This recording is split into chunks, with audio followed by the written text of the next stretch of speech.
Yeah. Get some pictures of you. Sounds good. Avery, do you want to come up or are you going to be shy? I'm trying to hold my... Okay. What's your panel about? Oh, what's your panel about? Cars and writing and art. It's just a Q&A for, he did one of the cars out there. Oh, on the cars? Yeah. Oh, It's a Q&A for some of the cars that are out here. Yeah. And what about the Nintendo one? Did you do that one too, or no? Yeah. That's different. No, he says. I'm surprised more people aren't coming for the panel. We had a couple. The last one. Yeah, Clare Bohning, and it's a Q&A on the cars that are out here. The ones that they made. Let me know when you want to start from. You can go ahead and get started. Okay. Well, we could wait for the announcement, I suppose. I think that's what he's trying to do. Yeah. Okay. Yeah, We'll wait for it. We'll wait maybe for wait a it. little bit. You can just tell a story. We'd be happy to listen. Tell a story. Yeah. We're the Rembrandts Podcast. Of course, you follow us, I know that. Yeah. So yeah, it's whatever we've been doing here, we'll post and attach everybody, so. Sweet. Cool.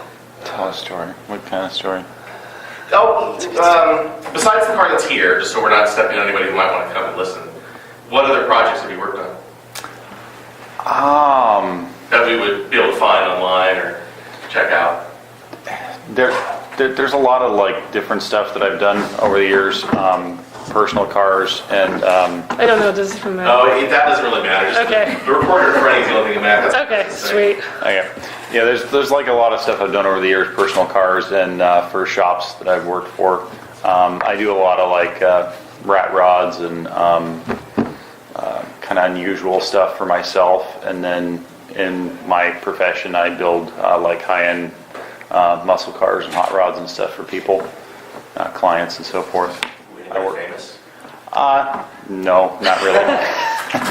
I work for a shop in Bend, Oregon, and I've been there for about 8 years, and I built several cars for different clients and stuff there, and that's kind of like my day job. And then my hobby is to build unusual stuff like the one we have here, and I kind of have a thing for hearses, so I have like a lot of old Cadillac hearses and stuff, and I've built several and bought and sold a few and that kind of thing. So I try to build something unusual and then drive it places and go to shows and show people you can do something kind of different and unique with enough imagination, I guess. You did work on one famous project, or is that top secret? Oh. It is not top secret. I talked about it at the last one. Yeah, that's true. I mean, I guess, yeah, I did work on the Further bus a little bit. Not the original Further bus, like the Eugene Further bus. Okay. Ken Kesey's further bus. Not Ken Kesey's original, but the second bus. A couple years ago, we did some work. We put a transmission in it and like did some motor work and did a bunch of wiring and stuff like that. So yeah, we did participate in that. So there's a little bit of famous there, I guess. It's a little bit of Oregon famous. Yeah. Yeah. Okay. What do you want to know, guys? In terms of your writing, now I know you talked about it last year. Yeah. A little bit. New projects. What new projects do you have going on? New projects. I have the sequel to the one I was talking about last year. It's going to come out soon and get that self-published again and out. And I got the book that I did for the Kickstarter, I just recently released in a collection on paperback. So that's exciting and kind of cool. And then at Rose City Comic Con this coming year, I'll have the first issue of The Navigator come out, which is the comic I was working on last year.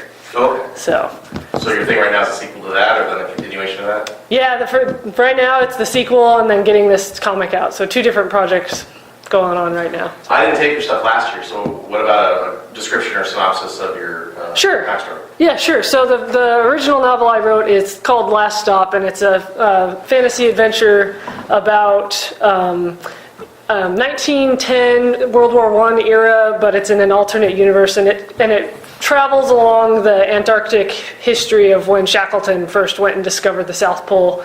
And it kind of follows the original journals-ish of what they wanted to do, which was find a kind of an oasis at the bottom of the world. And they never did, and those stories usually ended awful and sad. But I kind of made a world in which there was cool stuff down there for them to find. So it's kind of a journey to the center of the earth. Kind of a story, but in Antarctica, it's not just a frozen wasteland there. These people do go and they have terrible adventures, but there's something there that they can actually find. And then this sequel, they're just starting to get to the continent. So that's been kind of fun to do the research for that. And then the other one I talked about last year was the book I did for the Kickstarter, which is a collection of short stories about this family that can see ghosts.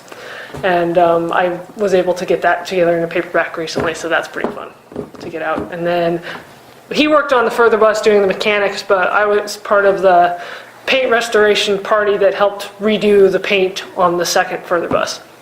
So we spent 3 days out there at the Kesey farm doing that, and that was pretty fun. What else did I talk How about? much would it cost to do a 1967 Mustang? All of this. Avery? It's a long story. Question. I've got one that just needs. What do you want to do to it, though? Yeah, that's the what it question. all depends on. And Well, I mean, I just had the engine redone, transmission redone. It's all mechanically and electronically sound. It's just, yeah, another 20 grand for the body and paint. I was like, okay, I gotta stop spending this money. That's not very encouraging to get him to do it, you know, he's going to want some money. well, I mean, it's the big thing that's changed in the industry recently is just the cost of paint products. Yeah. I mean, that's been one thing that, in my work, we've noticed a lot over the last bit. It used to be you could get everything you need to paint a car for, a couple $100, $1,500, something like that. But now with a lot of the industry going over to like waterborne paint and different chemicals and stuff, now it's, you want to paint a car traditionally, and it can be pretty expensive just to buy the product. So it's gotten more expensive to do that now. But it's budget based for the most part. What do you want to do? How much do you have to do it for? He's about to have a kid, so I don't know what's going to happen. Yeah. Nice. A lot of things stop that. Yeah. A lot of life decisions like that. Yeah. Damn it. Nice.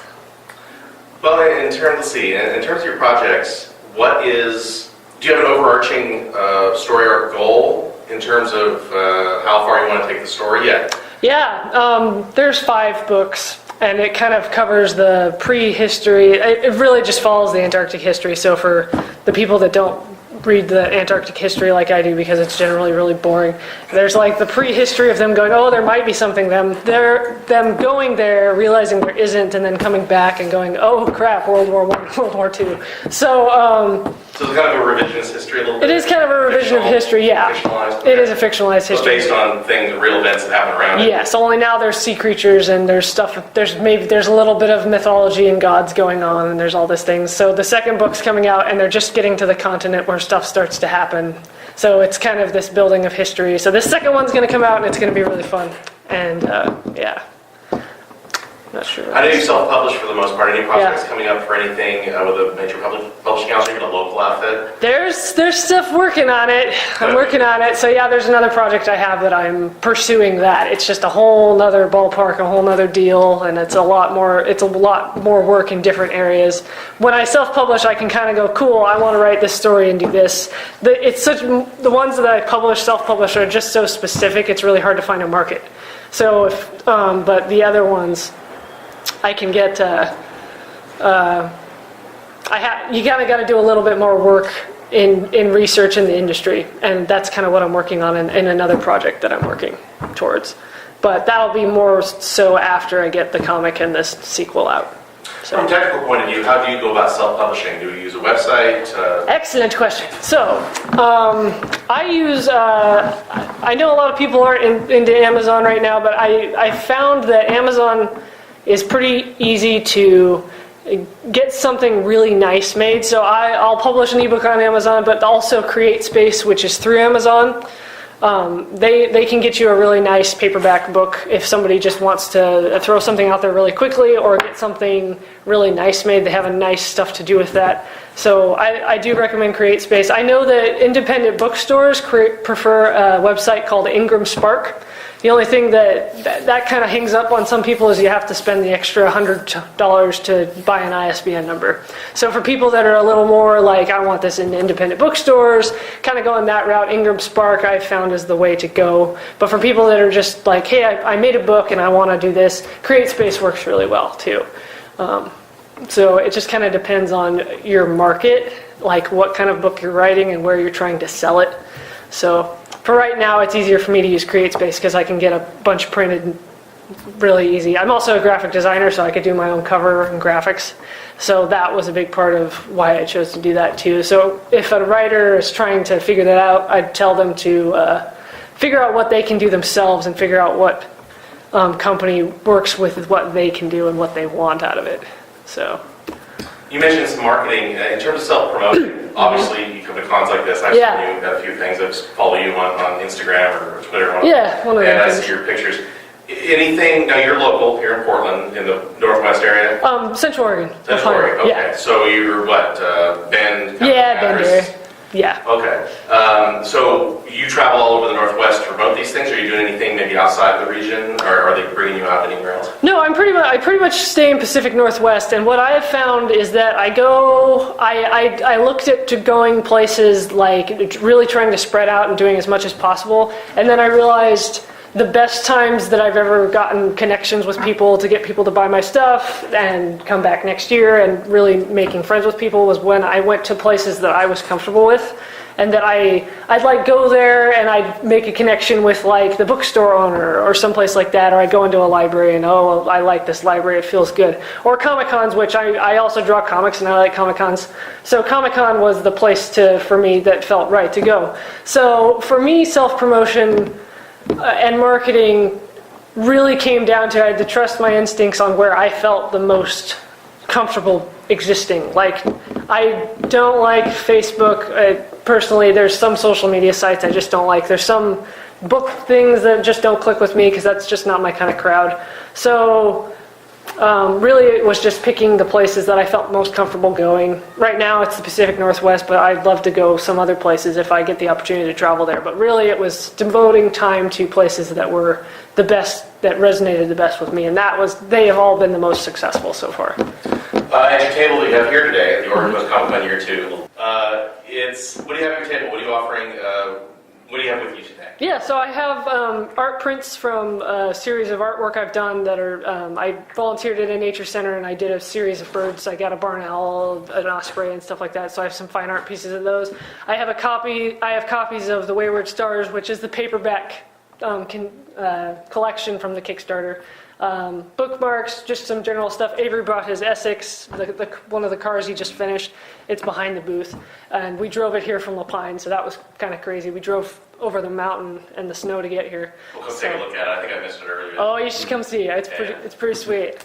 He did a good job. So yeah, we just kind of got a little collection of everything, and it's fun to come and talk to people and say hi, and especially all the local people from Tillamook, because they're just so happy to have the Comic-Con here. They're so fun to talk to. They're just like, oh yeah, culture. Well, no, but they're just so happy and cool, and I can tell they're very proud of the hangar here, and they should be. This is an amazing thing that I wouldn't have gotten to see if the Comic-Con wasn't here.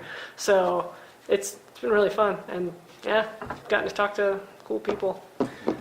Avery? Mm-hmm. Okay. You and I met, of course, I wasn't sure if I remember correctly. You got it. What would be a dream project for you? What is something that you would like, money no option, you'd be like, oh, I want to build this so bad? Avery, you want it? I have a particular... Since there is one. Oh, yeah. Yeah. Well, I mean, I have probably more than one crazy dream project, but my particular favorite, like from the overall car eras, is the 30s Cord, which is like they call it like the coffin nose Cord. It's like a very strange, like swoopy sports car that they made in the 30s. Very short-lived, and I had a rare opportunity several years ago, and I was able to purchase 2 front fenders and a grill from one of them, and I have them sitting, at my house, and I bought this old, it's like a 1940 Pontiac hearse body that's really destroyed, and one of my long-term goals is to turn that car into a Cord hearse, something that never was, but could be just something really unusual and kind of that 30s, pre-war era kind of Art Deco style. That's kind of my favorite era of cars. So that's a car that I'd like to really build from the ground up and make something like a cool show car out of it. You said your day job is in garage working in Yeah. a company, yeah. And what about as far as this is obviously artwork for you. I mean, this is your art. Do you have any goal in terms of where you want that to go? Like, I'd like to do this for a living, like making just weird stuff for like, granted, everybody said this, the first thing they think of when they look at your car out there is, oh, the Munster. That's the first thing you think, even though it's not, we know it's not the Munster's car. But it's the first thing that pops into our heads. It's that kind, it's in that vein. And do you have any kind of goal in terms of maybe film houses or anything like that where you're doing any kind of design, especially designs for vehicles? I mean, somebody's got to make the next Batmobile. This is true. I mean, I would love to be that person. There's no denying that. Like, I have a fascination with that too. In fact, one of the weird sorts of like Brandon history is that one of the earliest rendition of the Batman comics, the car that was inspired to build for the drawings of the original Batmobile was actually, I believe it was a Graham is what it's called. Graham Page? Graham Page, yeah. Okay. And it's an offshoot of the Cord. Like, they were both like kind of under the same roof. So there's really similarities between the Cord and the point. You know, we were kind of talking about it earlier today. Like, for me, I really enjoy taking my cars for events like this and just kind of unusual things. I mean, I've done the car show circuit for a long time now with, actual car shows, big league car shows. I've been to SEMA in Vegas and stuff like that. We went to a car show in Detroit a few years ago with one of the cars that I built at the shop. And there's a lot of fun to those kind of shows. But for me, like, it gets kind of tiring dealing with people who, are all about the car being perfect and fancy and, it's got to be all this stuff. And to me, I'd rather just have something fun to drive. So I found in the last little bit that coming to, Comic-Cons and stuff like that and doing smaller shows with my cars is a lot more fun because you don't really expect to see a car at a show like this. It's not something you'd really think about, but the kind of stuff that I do is unusual enough that it makes people kind of happy to see that. So I'd like to get to the point where, just continue building these unusual cars that I do and use them for events like this because that's just something fun to do. Yeah, we have a question. Oh, yeah. No, I've known these guys a little while. That's my brother. I guess it was a story there. Yeah. Yeah, he's my brother. But anyway, it strikes me hearing you both talk about your work that there's this common theme of taking something that did happen in history and then kind of imagining what it could have been like. So you guys both said that. You said that about cars. Like, this car never existed, but it could have. And Right. you said kind of the same thing about your book, that here's a twist that history didn't take, a Right. plot twist that never happened. Do you guys talk about that, or is it just kind of a... I think inadvertently this is one of the reasons why we get along, but I never actually understood that until now. I didn't quite make that connection, but that's accurate. I mean, it's kind of fun to sort of reimagine history in that way. Yeah. Also, Yeah. it's the same era, 19-teens to Yeah. 30s. Yeah, that's kind of the Yeah. area that we're definitely most fascinated with, probably, for sure. Fascinating. Good calls, Arena. Yeah, it's a good connection. Yeah. Kind of branching off of that in terms of like say a co-produced or a co-created situation, kind of synergy issue. Have you guys discussed doing that? Like, We get into that sometimes. Yeah. Like, we haven't really gotten probably into it as much as we should. no, there was something we made together. Okay, so a couple years ago, what we did is we did a project because I'm an artist and I was trained traditionally for figure drawing and stuff. We made a bunch of metal sculptures and I designed them, and then he welded them and put them together and made them really gnarly. But for like future, like, okay, if there was no budget, Avery Bell, and we had all the resources at our disposal, what would we make? Like, I don't know, probably some sort of like crazy 30s era film about like cars and superheroes and something. I don't know, Yeah. some sort of connectivity like Cthulhu that. would show up, Cthulhu? Yeah. Sounds like you know? Hey, Yeah. create your own That's Batmobile. that's right. Like, Yeah. Yeah. your own character. That's Yeah. like Dick Tracy too, but No. Yes, that'd Yeah, be great. Oh I've my God. definitely always been, that's probably one of my most like longest running fascinations is with like Dick Tracy and stuff, because that's the era that I like. I like the, the whole the Zoot Suit era and just the 20s and 30s and Sweet. it's just kind of a bizarre time period, and the cars were cool, and the just everything had a look to it, kind of an aesthetic, you know. Now there's like just so much stuff going on all at the same time that it doesn't, you don't have the aesthetic value to everything. Basically, since the 80s, it's just been one blocky thing after another. Yeah, Trying there's- to be cool, and it just doesn't pull off. Yeah, Yeah. there's all this stuff trying to be cool. Then it was like, it was cool to be cool, and you were kind of just cool because that was the way things were done, Yeah. I guess. So if So anybody weird. is doing a Dick Tracy 2, give us a call. We'll Boy, get I on really just that. work for Disney, Yeah, because they own it. that's true. That's Yeah. true. Maybe. All right, I think I've exhausted my questions. Anybody else? Cool. Good All right. time. Good story. times. Tell it again. All right. No, we're happy to, well, do anything, actually. We're happy to have you here, and happy to have some footage. Obviously, we'll get you posted and get you attached to it and edit it together, and Yeah. that's pretty much it. Good to be here for year 2. Good to see you guys again. Yeah. Good to see you, too. We got a theater. If you're- You know, I have a question. I mean, I was came in here late. That's fine. Have you done any projects that are specifically for kind of a prop for a comic book?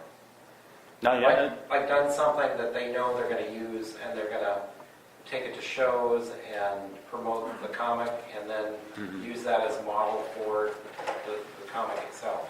Yeah, I mean, it's not something I've done yet, but I'm kind of open to whatever happens. Have you you know. done any film stuff? Like many years ago, like 5 or 10 years ago, something like that. It was like now. 10 years ago. It's like 10 even. years Sorry. ago now. I did like a really, one of my cars was used in like a little indie film that some people put together in Bend, where I'm from, and it was kind of fun. It was a terrible movie, but it was cool to be a part of something like that. And you know, I mean, I'd love wasn't to do terrible. more things like that. What's the name of It was No, tacky. let's see it. Yeah. It's called Lion Man. It was like He thinks it's terrible because he was like 17 and, you know, he had a 17-year-old fashion. But it was actually a pretty interesting movie. it was pretty funny. That seems like it could be a good collaboration for you two. A movie? Just Kind of what I was going a toward, prop, too, yeah. like a prop for a graphic novel or a novel that you've done. So That'd be like pretty you sweet. imagine a world and there's these people and cars and magic and whatever it is that exists in that world, and then you could actually build some of those, That'd be like super Things. fun. bring from those the things imagination. into this reality would be kind of cool. Sweet, you're hired. You can do it. Hey, wait a minute. Wait, I'm telling you. We need somebody to shoot this thing. Yeah.